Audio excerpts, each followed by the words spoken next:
America को पाकिस्तान एक बहुत ही इंपॉर्टेंट अलाई के रूप में दिखाई देता है, जो कि न केवल वेस्ट एशिया को संभालेगा, उनको लगता है कि चाइना के साथ भी ये हमारे रिलेशन नॉर्मलाइज करा सकते हैं किसी हद तक। चांस की बात थी कि इतना अभी लाडला बन ही रहा था अमेरिका का पाकिस्तान, उसी दौरान सऊदी अरब ने पाकिस्तान को बोला कि आप हमारे सिक्योरिटी का जो कंसर्न्स हैं वो आप एड्रेस करेंगे, और वहां पे बताते हैं ऐसा कि वहां कई बटालियंस पाकिस्तान आर्मी की पहुंच भी गई हैं, जो कि उन्होंने अपना मोर्चा संभाल लिया है अब उसका फर्स्ट स्टांस में भी, और उसके बार बार जो स्कर्मिशेस होती रही, बार बार 8-9 महीने हो गए हैं उन चीजों को, उसमें पाकिस्तान ने मीडिएटर का रोल अदा किया। वो ऑपरेशन के बाद जो फील्ड मार्शल बने आसिफ मुनीर, और जो वहां के प्राइम मिनिस्टर थे, वो अचानक से ट्रंप के बहुत ज्यादा चहेते हो गए, और उन्होंने कई ट्रिप्स अमेरिका के लगाए, पर्सनली उनको लंच डिनर पे बुला रहे हैं, और my favourite field marshal and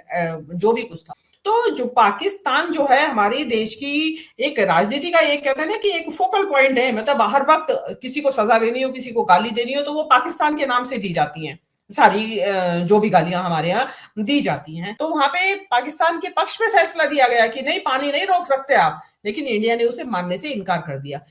ये जो अभी आप जो ट्रैक टू डिप्लोमेसी की बात कर रहे हैं, वहां एक्चुअली यही से शुरुआत हुई है।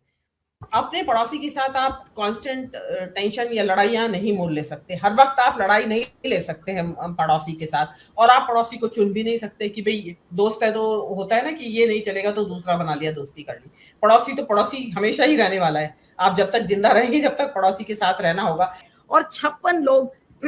पाकिस्तान से हैं। अब जब अभी ये ट्रैक टू डिप्लोमेसी की खबरें आ रही थी तो आपने देखा था कि एमईए ने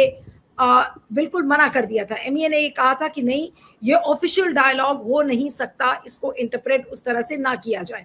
अब ये 117 लोग लिख रहे हैं, तो कहां से ये हवा में तो ये खबरें आ नहीं रही है, या हवा में इन 117 लोगों को अचानक से सपना तो नहीं आ गया कि अब भारत और पाकिस्तान के बीच में संबंधों को सुधारना चाहिए? उसका कारण क्या है? आज उस कारण को हम तलाशने की कोशिश करेंगे, और ये जो जॉइंट चिट्ठी लिखी गई है इसका असर क्या होगा भारत और पाकिस्तान में। मैं भी देख रही थी कुछ बीजेपी लीडर्स के स्टेटमेंट्स, जिन्होंने कहा कि नहीं, अभी तो ऐसा कोई डायलॉग का सिलसिला हो ही नहीं सकता, क्योंकि टेरर और टॉक्स यानी कि आतंकवाद और बातचीत एक साथ नहीं हो सकते। तो इस पर हम बातचीत करेंगे। हमारे साथ मीनू जैन जी, वरिष्ठ पत्रकार, पॉलिटिकल कमेंटेटर हमारे साथ हैं। मीनू जी, आपका स्वागत है, thank you so much for joining. क्या कहेंगी इस खबर पर? पहले ट्रैक टू डिप्लोमेसी की खबरें आई श्री कोलंबो से, जहां पर होटल में जनरल नरावने, राम माधव जैसे लोगों की मीटिंग की खबरें आई, उसको एमईए ने खंडन कर दिया, और अब खबरें आ रही हैं कि 117 लोगों ने जॉइंट लेटर लिखा है शहबाज शरीफ और मोदी जी को। क्या होता हुआ देख रहे हैं, इसका असर क्या होगा?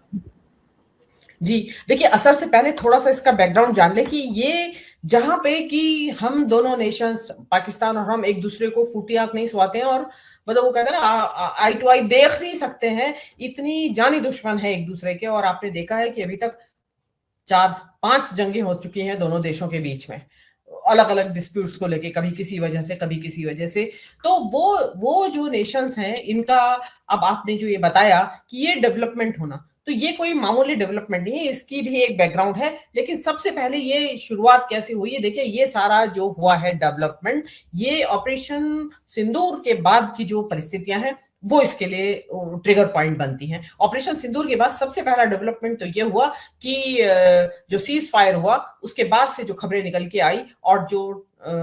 विश्व समुदाय ने और दुनिया भर की प्रेस ने भी बताया कि अमेरिका, जो पाकिस्तान है, वो एक विनर के तौर पे, जैसे आज ईरान की स्थिति है, ऐसी कुछ कमोबेश ये स्थिति पाकिस्तान की बनी थी ऑपरेशन सिंदूर के बाद। तो पाकिस्तान की जो सेना है उसने चाइना की मदद से जो अपना कौशल दिखाया, उससे अमेरिका खासा इंप्रेस हुआ। और आपने देखा कि उसके बाद से आसिफ मुनीर, जो वहां के फील्ड मार्शल है, जो कि मतलब ऑपरेशन सिंदूर के बाद वो फील्ड मार्शल बना दिए गए, वो ऑपरेशन के बाद जो फील्ड मार्शल बने आसिफ मुनीर, और जो वहां के प्राइम मिनिस्टर थे, वो अचानक से ट्रंप के बहुत ज्यादा चहेते हो गए, और उन्होंने कई ट्रिप्स अमेरिका के लगाए, पर्सनली उनको लंच डिनर पे बुला रहे हैं, और my favourite field marshal and जो भी कुछ था। उसके बाद चांस की बात थी कि इतना अभी लाडला बन ही रहा था अमेरिका का पाकिस्तान, उसी दौरान सऊदी अरब ने पाकिस्तान को बोला कि आप हमारे सिक्योरिटी का जो कंसर्न्स हैं वो आप एड्रेस करेंगे, और वहां पे बताते हैं ऐसा कि वहां कई बटालियंस पाकिस्तान आर्मी की पहुंच भी गई हैं, जो कि उन्होंने अपना मोर्चा संभाल लिया है अब उसका। उसके बाद चाइना का तो लाडला बना हुआ ही है। उसके बाद जो पाकिस्तान के जो सितारे बुलंद होने शुरू हुए, उसी के दौरान ये ईरान का वॉर आ गया, जस्ट आफ्टर ऑपरेशन सिंदूर के बाद। उस ईरान वॉर में जो खत्म होने के बाद उसको जो मतलब जो खत्म नहीं हो रहा था, उसमें फर्स्ट स्टांस में भी और उसके बार बार जो स्कर्मिशेस होती रही, बार बार 8-9 महीने हो गए उन चीजों को, उसमें पाकिस्तान ने मीडिएटर का रोल अदा किया। मीडिएटर का रोल अदा इसलिए किया क्योंकि अमेरिका ने चुना था उनको। अमेरिका ने क्यों चुना था कि नंबर 1 तो पाकिस्तान जो है ईरान का नेबर है और वहां की टोपोग्राफी से, ज्योग्राफी से, हिस्ट्री से, पॉलिटिक्स से, सब चीज से वाकिफ है। और जो मिडिल ईस्ट के जो इलाके हैं उनमें सारे मुस्लिम कंट्री हैं और पाकिस्तान का वहां जो सऊदी अरब में तो है ही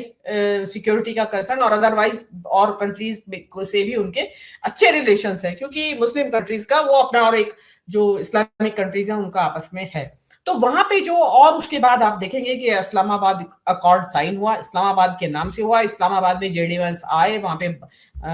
मुज़ाकरात जिसको बोलते हैं कन्वर्से जो डेलिब्रेशंस हुई, और उसके बाद ये नतीजा आया कि अल्टीमेटली दुनिया शांत हो गई है और अब वहां के खमैनी साहब की भी क्रिमेशन हो जाएगा शांति के बाद से। अब जब जो पाकिस्तान का इतना इंपॉर्टेंट रोल आया और अब अमेरिका को पाकिस्तान एक बहुत ही इंपॉर्टेंट अलाई के रूप में दिखाई देता है, जो कि न केवल वेस्ट एशिया को संभालेगा, उनको लगता है कि चाइना के साथ भी ये हमारे रिलेशन नॉर्मलाइज करा सकते हैं। किसी हद तक नॉर्मलाइज ना भी कराएं तो एटलीस्ट जो ये टक्कर रहती है आपस में वो ये खत्म करा सकते हैं, क्योंकि इनका बहुत पुराना रिश्ता चाइना के साथ है। तो उसके लिए जरूरत है कि पाकिस्तान जो है उसके बॉर्डर्स जो है वो सब तरफ से शांत होने चाहिए। उनको हर वक्त जो इंडिया की तरफ से उनकी जो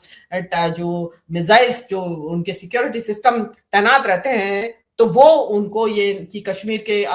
के बॉर्डर पे हो रहा है, पंजाब के बॉर्डर पे हो रहा है, राजस्थान के बॉर्डर पे हो रहा है, क्योंकि बहुत लंबी हमारी सीमा 4000 किलोमीटर से भी ज्यादा लंबी हमारी सीमा में पाकिस्तान से मिलती है। तो उस सीमा पे शांति रहे तब ही पाकिस्तान अमेरिका के लिए बहुत सारे काम कर सकता है, जो कि देखिए इसको आप पूरा चाहे डिसमिस करें, कंडेम कुछ भी करें, क्रिटिसाइज करें, कुछ तो खासियत रही होगी आसिफ मुनीर के अंदर, जो वो उसने ये इस्लामाबाद अकॉर्ड एटलीस्ट आप ये भी बता रही थी आज हमारे इसी जनगण मन पे ही जब लाइव हम जा रहे थे 1:30 बजे, आप ही ने कहा कि पाकिस्तानी चैनल्स इस समय केवल और केवल इसी ट्रैक टू डिप्लोमेसी और डायलॉग की बात कर रहे हैं, तमाम इश्यूज को लेकर आ रहे हैं। भले ही भारत की तरफ से इसका खंडन कर दिया जाए कि नहीं भाई आतंकवाद और बातचीत हम नहीं कर सकते, लेकिन क्या हम ये माने कि ट्रंप के प्रेशर में ही आकर अब ये जो, या ट्रंप ये सोच रहे होंगे कि अब किसी भी तरीके से भारत और पाकिस्तान के संबंधों को हमें नॉर्मलाइज करना है? आपको इंटेंशन क्या लगता है? क्या ये प्रेशर है अमेरिका की तरफ से? प्रेशर, हाँ बिल्कुल है, प्रेशर है। ये जो गोर जो इतने एक्टिव हो रहे हैं, ये इनको जो मैंडेट है वो यही है कि तुम्हें ये रिलेशंस को, जो टेंस है रिलेशनशिप, इसको थोड़ा नॉर्मलाइज करिए, इसमें थोड़ा ढील आनी चाहिए। और ये इनका 24 घंटे की जो लड़ाई है, हर वक्त तलवारें तनी रहती हैं, उनको थोड़ा ढीला, कम, उनकी जो कशीदगी है वो कम होनी चाहिए। तो ये उसका सीधा सीधा आपका ये दिखाई दे रहा है। और जो हमारी जो सरकार है, देखिए प्रॉब्लम हमारे यहाँ क्या हुई है कि हमारे पाकिस्तान के साथ हमेशा से एक खट्टे मीठे रिलेशन जो चलते रहे हैं, लड़ाइयां चलती रही हैं, लेकिन हमारे यहाँ हमारे जो प्राइम मिनिस्टर हैं या जो हमारी भाजपा सरकार इस वक्त है, उनकी जो आइडियोलॉजी है वो इस वक्त गवर्न कर रही है इस देश की विदेश नीति को। तो वो जो भाजपा और संघ की जो आइडियोलॉजी है वो एंटी मुस्लिम है, स्ट्रिक्टली एंटी मुस्लिम है। उनका मतलब है, उनका मानना है कि मुस्लिम जो है सेकंड ग्रेड के नागरिक होने चाहिए। तो उसमें जो उसी से वो विदेश नीति उनकी गाइडेड हो रही है। अभी आप कल परसों आपके चैनल पे ईरान के खमैनी के क्रिमेशन की बात कर रहे थे, तो वहां भी यही बात निकल के आई थी। और पाकिस्तान के साथ तो ये क्लासिक एग्जाम्पल है हमारी विदेश नीति का कि मतलब आप कुछ भी बोलिए और उसमें ऐसा लगे कि आप पाकिस्तान के पक्ष में कुछ बोल रहे हैं या पाकिस्तान की प्रशंसा कर रहे हैं, तो आपको कह दिया जाता है आप पाकिस्तान जाइए, पाकिस्तान परस्त है, मुल्ले हैं आप, ये है वो है, जो भी कुछ है। तो जो पाकिस्तान जो है हमारे देश की एक राजनीति का, एक कहते हैं ना कि एक फोकल पॉइंट है। मतलब हर वक्त किसी को सजा देनी हो, किसी को गाली देनी हो, तो वो पाकिस्तान के नाम से दी जाती हैं। सारी जो भी गालियां हमारे यहाँ दी जाती हैं, ये इंडस वाटर ट्रीटी उसको अबेंस में डाल दिया। अबेंस में डालने का मतलब कि पानी को रोकना, कि भाई हमारी मर्जी होगी हम क्योंकि उसमें जो ट्रीटी है उसमें 1960 में ये ट्रीटी हुई थी इंडिया और पाकिस्तान के बीच में, क्योंकि 6 नदियां हैं इंडस वाटर सिस्टम में, ईस्टर्न रिवर्स और 3 ईस्टर्न रिवर्स 3 वेस्टर्न रिवर्स। तो ईस्टर्न रिवर्स के ऊपर जो है वो पूरी तरीके से इंडिया का कब्जा है, उसमें रावी सतलज और ब्यास है, और वेस्टर्न रिवर्स है उसमें झेलम चिनाब और सिंधु रिवर, ये जो है इंडिया से निकलती है और पाकिस्तान जाती है। उनका 20% पानी इंडिया इस्तेमाल करता है और 80% पाकिस्तान इस्तेमाल करता है। अब पाकिस्तान इंडिया ने ये जो ईस्टर्न वेस्टर्न रिवर सिस्टम है, इंडस रिवर सिस्टम, इसको लेके जो ट्रीटी हुई थी, क्योंकि हम जो ज्योग्राफी है उसको तो आप कभी जिंदगी में कभी नहीं नकार पाएंगे। ऊपर हम हैं और पाकिस्तान नीचे आता है, नदी ऊपर से पहाड़ से निकली और नीचे पाकिस्तान में गई, तो ऊपर से जो पानी आ रहा है तो वो पानी जो है कंट्रोल में किसके आ जाता है, ऊपर वाले स्टेट के। जैसे कि हमारे ऊपर ब्रह्मपुत्र जो हमारी नदी है उसके ऊपर चाइना का कंट्रोल है, वो डैम वगैरह भी बना रहा है और हम कुछ कर नहीं पा रहे हैं। तो सेम वे इंडिया जो है, इंडिया ने क्या किया, पाकिस्तान को परेशान करने के लिए वो पानी रोक दिया इंडस का। तो देखिए उस वक्त इसकी क्रिटिसिज्म भी हुआ था, हमने भी कहा था कि आप पानी रोकना कोई वजह नहीं है, क्योंकि इससे पहले भी 3 जंगें हुई हैं और बहुत टेंस रहे हैं रिलेशनशिप, मतलब ऑपरेशन सिंदूर से पहले, लेकिन कभी भी वाटर ट्रीटी को सस्पेंड नहीं किया गया, अबेंस में नहीं डाला गया। तो मेनली वहां पे झगड़ा हो रहा है कि वो लोग आर्बिट्रेशन में भी गए, क्योंकि वर्ल्ड बैंक के मीडिएशन में ये ट्रीटी हुई थी, ये लोग आर्बिट्रेशन में भी गए, और आर्बिट्रेशन में गए तो वहां पे पाकिस्तान के पक्ष में फैसला दिया गया कि नहीं, पानी नहीं रोक सकते आप, लेकिन इंडिया ने उसे मानने से इनकार कर दिया। ये जो अभी आप जो ट्रैक टू डिप्लोमेसी की बात कर रहे हैं, वहां एक्चुअली यहीं से शुरुआत हुई है। ये बताया जा रहा है कि कतर में मुलाकातें हो चुकी हैं इनकी और अब यहां हो रही है, पाकिस्तान श्रीलंका में बातचीत हो रही है। तो वहां जो बातचीत हो रही है उसमें एक दूसरा पॉइंट ये है कि कश्मीर के बारे में शांतिपूर्वक सुलझा लिया जाए। नीरू जी, इफ यू रिमेम्बर, मैंने बहुत पहले आपसे कहा था जब ये ट्रैफिक का झगड़ा चल रहा था, हाँ, कि ट्रम्प जो है सबसे पहले इस कश्मीर की समस्या के लिए सुलझाने आए। आपने एक आध और प्लेटफॉर्म्स पर, आई थिंक पब्लिक इंडिया पे जब मैं प्रोग्राम कर रही थी, आपने उसमें भी ये बात कही थी कि आपको ताजुब नहीं होगा कि जब ट्रम्प दबाव डाल के और कश्मीर का समस्या भी पाकिस्तान और भारत के बीच में रिजॉल्व करवाएंगे। हाँ जी, तो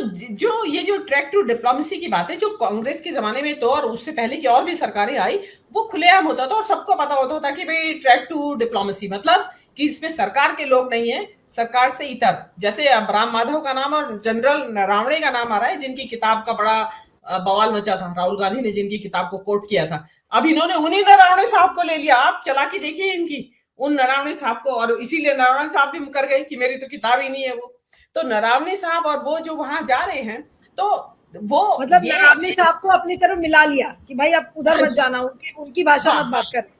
बिल्कुल, अच्छा वो चले भी गए, वो जनरल है और हो सकता है पता नहीं क्या उनका चल रहा होगा, क्या नहीं चल रहा होगा। तो ये जो अब ये जो चल रहा है, देखिए